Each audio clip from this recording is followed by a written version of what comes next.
Bonjour mesdames et messieurs et mesdemoiselles, j'espère que vous allez bien où que vous soyez à travers les quatre coins du globe. Oui, le Kremlin sèchement vient de répondre à monsieur Zelensky. Pour lui dire, ça c'est du verbiage. Ah non, ça c'est du babillage ça. Ta déclaration là, non, ce ne sont que des paroles vaines. Ça n'a pas de poids.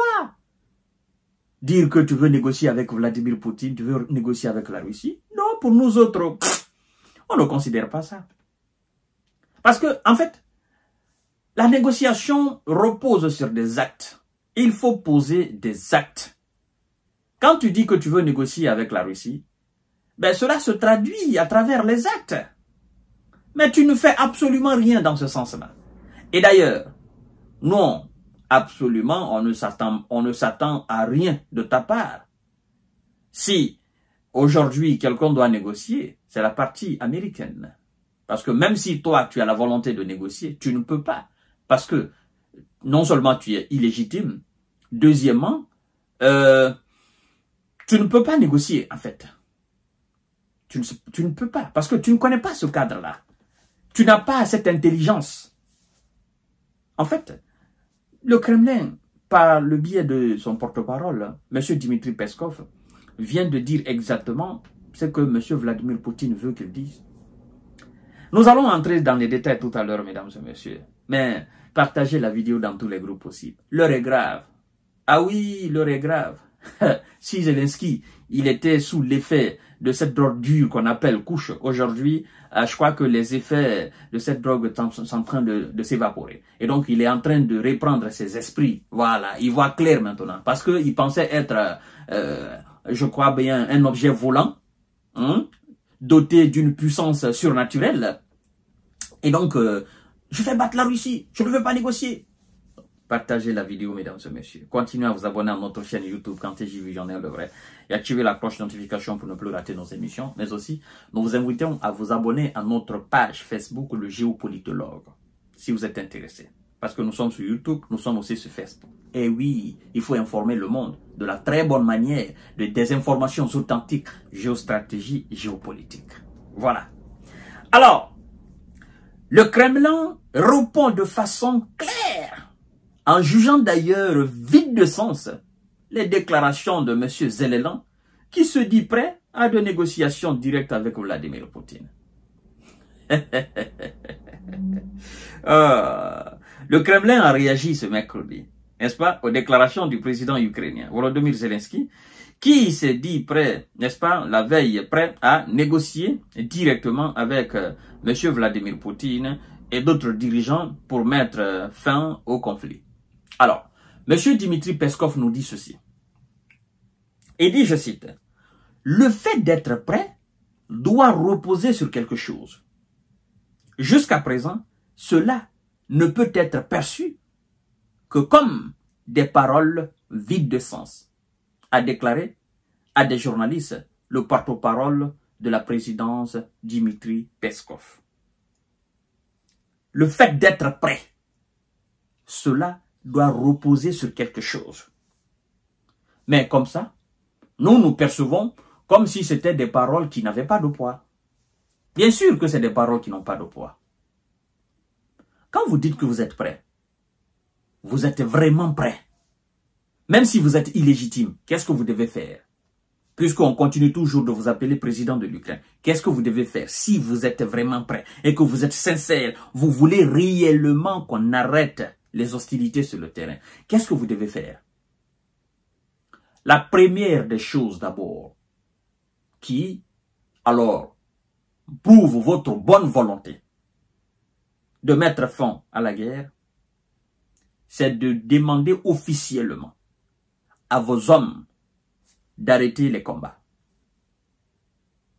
Parce que, croyez-moi, si l'Ukraine arrête le combat aujourd'hui, sur le terrain, M. Zelensky, bien qu'il soit illégitime, s'il dit aujourd'hui à ses hommes, parce que jusqu'à présent, ces hommes l'obéissent encore, s'il les dit aujourd'hui, bon, je ne sais pas, effectivement, s'il les dit aujourd'hui, arrêtez, cessez le feu, la Russie ne va pas tirer une seule balle. Croyez-moi. S'il dit aujourd'hui, plus d'opérations aériennes dans l'espace aérien russe. Nous voulons la paix, nous voulons négocier avec la partie russe, croyez-moi. À la limite, la population ukrainienne ne verra aucun drone, encore moins aucun missile dans l'espace aérien ukrainien. Le faire, après cette déclaration de M. Zelensky, ce serait très mal vu par le monde entier. Ça, c'est d'abord un premier acte concret. Donc, le Kremlin se dira, d'accord, c'est officiel et nous constatons sur le terrain, ces hommes ne tirent pas. Il n'y a plus de résistance. C'est terminé. C'est fait. Il n'y a pas eu de tir de drone, encore moins de missiles dans l'espace aérien russe. Donc, ne tirez pas. Ça, c'est un premier acte concret. Le deuxième acte concret, puisqu'il n'est pas seul, c'est de faire cette déclaration officielle. Demander à M. Donald Trump, parce que ce sont eux les grands fournisseurs, n'est-ce pas, les grands supporters, c'est de demander à M. Donald Trump de trouver le plus rapidement possible un format de négociation.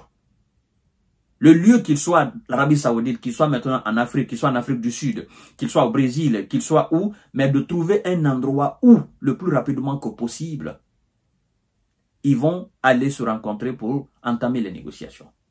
Ça, c'est un deuxième acte concret. Oui. Donc, ne serait-ce que ces deux actes-là, ces deux actes principaux, mais très significatifs et symboliques, très concrets, vous allez voir tout à l'heure si la Russie va continuer les opérations ou pas. La Russie ne va pas continuer les opérations. Poutine va aussi donner ordre aux hommes de ne plus tirer, mais de rester là où ils sont. De ne plus tirer, ne pas reculer et ne pas avancer. Limitez les actions militaires où vous êtes. Ils ne tirent pas sur vous, ne tirez pas. Ils ne mènent pas d'action militaire, aérienne, terrestre, maritime. Ne faites absolument rien aussi, mais restez sur le qui-vive. Nous allons voir si ce qu'ils ont dit c'est sincère ou pas. C'est ça, Dimitri Peskov dit. Ça, ce sont des actions concrètes. Mais, vous ne faites rien dans ce sens. Hein? Vous ne faites absolument rien dans ce sens. Et puis, oh non, nous voulons. Les Russes ne sont pas bêtes. Ils ne sont pas bêtes. C'est la réalité. Et même s'il veut, bien que lui, il ne soit plus légitime, ben, qu'il ordonne ou qu'il, effectivement, fasse quelque chose au niveau du Parlement, parce que le Parlement, quand même, ukrainien, ce sont des élus du peuple. Ce Parlement est légitime aux yeux de Vladimir Poutine et aux yeux même du monde entier. Le Parlement ukrainien est légitime parce que ce sont les élus du peuple. Ceux-là n'ont absolument rien à voir avec M. Zelensky. Et donc, voilà des actes concrets que les Russes ont besoin. Mais tu ne fais pas cela, tu te contentes seulement des simples déclarations, ça ne représente absolument rien aux yeux des Russes. Mesdames et messieurs et mesdemoiselles, l'heure est grave. En fait, Zelensky n'a plus absolument rien sur le terrain. Il ne peut plus rien faire. Il ne fait que subir. Ces hommes ne font que subir sur le terrain. Ils ne font que reculer depuis un certain temps. Maintenant, depuis d'ailleurs un long temps, ils ne font que reculer sur le terrain face aux troupes russes. Donc, face à cette détérioration de situation militaire sur le terrain, il ne peut que demander à négocier. Mais comment peut-il négocier? Il a pris un décret pour interdire toute forme de négociation avec la Russie, quand il était encore président légitime ukrainien, parce que son mandat n'était pas encore arrivé à son terme. Et ce décret, il faut un président légitime pour annuler ce décret. Mais lui n'est plus légitime. Alors, qu'est-ce qui va se passer? Soit le Parlement soit autour de la table avec Vladimir Poutine, ou les Américains viennent négocier avec M. Vladimir Poutine, se portent garant pour la sécurité de la Russie, mais aussi pour la sécurité de l'Ukraine, ou dans la foulée, on organise les élections. Le président qui va alors, qui sera choisi par le peuple ukrainien, ce président prend un décret, annule le décret de son prédécesseur et demande des négociations avec M. Vladimir Poutine, mais aussi avec M. Donald Trump, et s'il faut même l'implication aussi des Européens qui sont considérés aujourd'hui comme papier toilette. Voilà les solutions qui se présenteront à M. Zelensky et à ses potes qui sont à la tête de l'État. Mais comme eux, ils tirent profit de cette situation, je les vois très mal faire cela. Je vous reviens tout à l'heure pour notre série d'informations décortiquage. Merci beaucoup.